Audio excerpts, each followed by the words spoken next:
Bihar TV 20 में आपका स्वागत है। ऑल इंडिया मजलिस-ए-इत्तेहादुल मुस्लिमीन पार्टी के तत्वाधान में सोमवार को जामताड़ा विधानसभा क्षेत्र के चंगाईडीह पंचायत स्थित कार्यकर्ता सम्मेलन का आयोजन किया गया।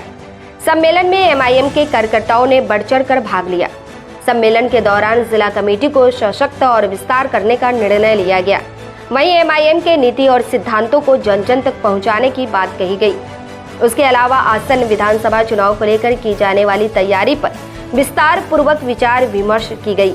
वहीं विधानसभा चुनाव को लेकर रणनीति बनाई गई। सम्मेलन के दौरान ऑल इंडिया मजलिस-ए-इत्तेहादुल के जिला, प्रखंड व पंचायत के नेताओं ने बारी बारी से अपने अपने क्षेत्र की बातें रखी। साथ ही जिले के जामताड़ा विधानसभा के वरिष्ठ कार्यकर्ताओं ने भी अपनी बात रखी। उस दौरान पार्टी के प्रदेश अध्यक्ष मोहम्मद शाकिर अली ने संबोधित करते हुए कहा कि यह कार्यक्रम विश्व चुनाव के मद्देनजर मिशन 2024 के सिलसिले से रखी गई है। उन्होंने एमआईएम पार्टी को सिर्फ मुस्लिम समुदाय के पार्टी से खारिज करते हुए सभी का पार्टी बताया। उन्होंने कहा कि यह पार्टी मुस्लिम, ईसाई, सिख, जैन, पारसी, हिंदू सहित अन्य समुदायों के दबे कुचले लोग, गरीब लोग, बेरोजगार सहित अन्य की पार्टी है।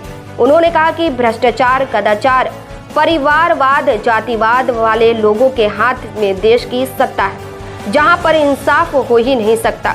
उन्होंने एमआईएम पार्टी के हितों में अन्य बातें रखी। उन्होंने कहा कि हम कतई एक समुदाय की बात नहीं कर सकते, हमें तो सभी जाति, धर्म, समुदाय के लोगों की बात करनी है।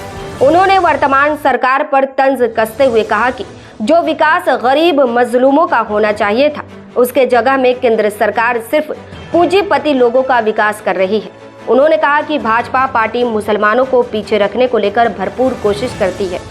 वहीं जिला मोहम्मद जसीमुद्दीन अंसारी ने संबोधित करते हुए कहा कि एक मर्तबा अगड़ा न पिछड़ा, यहाँ के लोकल जामताड़ा विधानसभा का बेटा विधायक बनना चाहिए। उक्त मौके पर प्रदेश संयुक्त सचिव उमानाथ कोल, जिला उपाध्यक्ष सफाकत अंसारी, शाहिद अंसारी, जिला महासचिव सरफराज अहमद, पूर्व जिला अध्यक्ष असीरुद्दीन अंसारी, प्रदेश कार्यकारिणी सदस्य मौलाना रफाकत इम्तियाजी, शयान खान, अजीज अंसारी, मनीर अंसारी, अजरुद्दीन अंसारी, अजमल अंसारी, मुरारी मंडल, इमामुद्दीन अंसारी आदि कई पार्टी के नेता एवं सैकड़ों कार्यकर्ता मौजूद थे। जामताड़ा से सद्दाम हुसैन की खास रिपोर्ट। यहाँ तो तकरीबन 2.5 साल से जब से हमने सदावत की जिम्मेदारी संभाली है, हमारा माइक्रो लेवल पे डोर टू डोर सदस्यता अभियान जो मेंबरशिप ड्राइव है वो लगातार चल रहा है, चल रहा है, मुसलसल चल रहा है। और आज इस सरजमीन पे जामताड़ा विधानसभा है, चंगाईडीह की सरजमीन पे जो हम लोग की तशरीफ़ आवरी है, हम लोग के जो आमद हुई है, उसकी ख़ास वजह यह है कि हम लोग पूरे झारखंड में डोर टू डोर घूम रहे हैं। जहां हमारी आबादी 30% प्लस है, वहाँ पे हमारा हक बनता है। मैं तो इस मौजूदा सरकार से कहता हूँ कि तुमको सिर्फ मुसलमानों का वोट चाहिए, लेकिन मुस्लिम लीडरशिप नहीं चाहिए। मुझे चलो आप अलायंस, ओपन अलायंस में नहीं लो, हिडन अलायंस में भी तुमको जगह दो। 20% आबादी हमारी, 16 सीट बनता है। 8 सीट वो दे दो जो बीजेपी के कब्जे में है, जिसको तुम कभी भी उससे छीन नहीं सकते।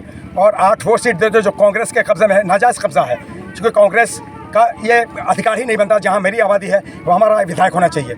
और हमारी जब तक इस सत्ता में, हुकूमत में, जब तक हिस्सेदारी नहीं होगी, साझेदारी नहीं होगी, भागीदारी नहीं होगी, पार्टिसिपेशन नहीं होगी, हमारे मसाइल का हल नहीं होगा। ये 72 साल के चुनावी इतिहास के तजुर्बे, ये अनुभव बताते हैं। हमको अपनी लीडरशिप, खुद Mukhtar leadership, self independent leadership को की पार्टिसिपेशन हर हाल में चाहिए। देखिए जामताड़ा में आप देख रहे हैं कि हमारी तैयारी ज़ोर शोर से चल रही है। बूथ लेवल पे जो हमारे सुप्रीमो जनाब बैरिस्टर असदुद्दीन ओवैसी साहब हैं, उनकी कंडीशन है कि जो भी टिकट लेना चाहता है वो 75% बूथ कमेटी बना कर दे, टिकट लेके जाए। इंशाल्लाह बगैर बूथ कमेटी के हम हो गए, क्योंकि बूथ से ही हार और जीत है। हम चुनाव में आ जाते हैं अचानक और रिज़ल्ट खातिर खा मुस्बत नहीं होता, पॉजिटिव नहीं होता। तो एक अहम कंडीशन है कि आप बूथ कमेटी बनाएं, और बूथ कमेटी में हमारे लोग युद्ध स्तर पे वारफिट पे लगे हुए हैं। झारखंड प्रदेश में कितने सीटों पर चुनाव लड़ने? देखिए 51 सीट पर हमारी तैयारी है, लेकिन 30 से 35 सीटों पे जो रिसेंटली हमको इंस्ट्रक्शन मिली है हमारे सुप्रीमो जनाब बैरिस्टर असदुद्दीन ओवैसी साहब की तरफ से, 30 से 35 सीटों पे हम हर हाल में चुनाव लड़ेंगे इंशाल्लाह। संथाल परगना में क्या तैयारी? संथाल परगना में सबसे ज़्यादा सीट पे अगर हम कहीं चुनाव लड़ेंगे, क्योंकि सबसे बड़ी मुसलमानों की आबादी इसी संथाल परगना में बसती है, आदिवासियों की, दलितों की। चूँकि आप देख रहे हैं सड़क से सदन तक न सिर्फ मुसलमानों बल्कि दलितों, आदिवासियों, पिछड़े वर्ग के लोगों, बल्कि एक 15 साल के ब्राह्मण बच्चे को हरियाणा में मार दिया जाता है मुस्लिम समझ के, उसकी भी आवाज़ हमारे बैरिस्टर असदुद्दीन। हमारे यहाँ कोई तफरीक नहीं, चूँकि हम मुसलमानों को रब्बे कायनात ने बनाया ही है लीडर बना के पैदा किया है तमाम बनी नौ इंसान के लिए, संपूर्ण मानव जाति के लिए। हम चाह कर भी किसी धर्म विशेष, जाति विशेष, वर्ग विशेष, वर्ण विशेष, पंथ विशेष, संप्रदाय विशेष और समुदाय विशेष की बात कर भी नहीं सकते। यहाँ के खास मुद्दे क्या हैं? आपका देख रहे हैं शिक्षा, स्वास्थ्य, डेवलपमेंट, सेफ्टी एंड सिक्योरिटी, किसानों के खेत में पानी, मतलब आप रोज़गार नौजवानों को, सबसे बड़ी जो ये है वो एजुकेशन है। आज यहाँ पे हंगामा हुआ वो एजुकेशन है। या 10+2 छोड़िए, हाई स्कूल नहीं है। आप बताओ, इतनी बड़ी आबादी बस्ती है जहाँ से कंटिन्यू मुस्लिम विधायक रहे हैं, यहाँ की बात नहीं है। आप चले जाओ पाकुड़ में, पूरे झारखंड में 48.03% सबसे कम साक्षरता दर जो लिटरेसी रेट है वो हमारे संथाल परगना के मुसलमानों की है। ये नहायत डूब मरने का मकाम है। हमको तो नैतिकता के आधार पे चुनाव ही नहीं लड़ना चाहिए, चाहे इरफान साहब हों, सरफराज साहब हों, आपके आलमगीर आलम साहब हों या कोई हो XYZ, उनको चुनाव ही नहीं लड़ना चाहिए, क्योंकि ये आवाज़ बन ही नहीं सकते हमारी।